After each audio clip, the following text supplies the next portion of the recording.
Nima bu? Ne kiyimini alishtirmading? Nima bu? Nog'oz. Abetda ikkita somsa yegin dedingiz. Ben 3ta somsa yedim. Bitta somsa qarzman. Ishxonadan sizdan so'ramasdan 7 marta oxirlik yetib qolganman. 5 marta kech qolganman. Ustimga 2 marta kiyim olib bergansiz. Men yo'l betidagi azizga ishga kiryapman. Bitta oyli ozgina ko'proq ekan. Bu yozganlarim sizdan qarzlarim. Nima qilsam rozi bo'lasiz, ustoz?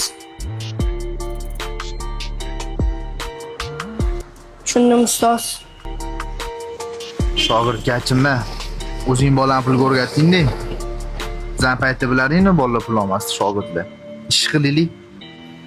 Men bolaga emas, mehnatimga achinmayman. Bori, qara yangi telefon oldim. Menikidagi iPhone sen bo'lmaydimi?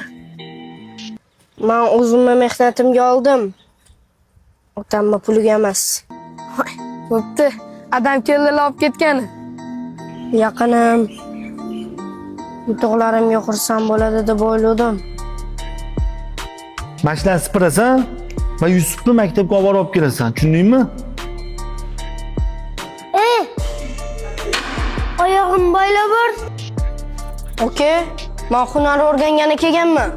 Men senga shuncha pulni bekordan bekor beramanmi? Xohlasang ishla, xohlasang ket.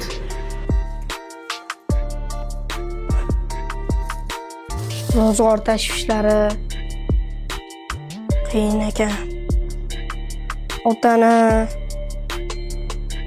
urush berishlari, tergab turishlari kerak ekan. Otadan keyin qiyin bo'lar ekan. Ustoz, meni kechiring. Otam to'g'ri aytgan ekanlar.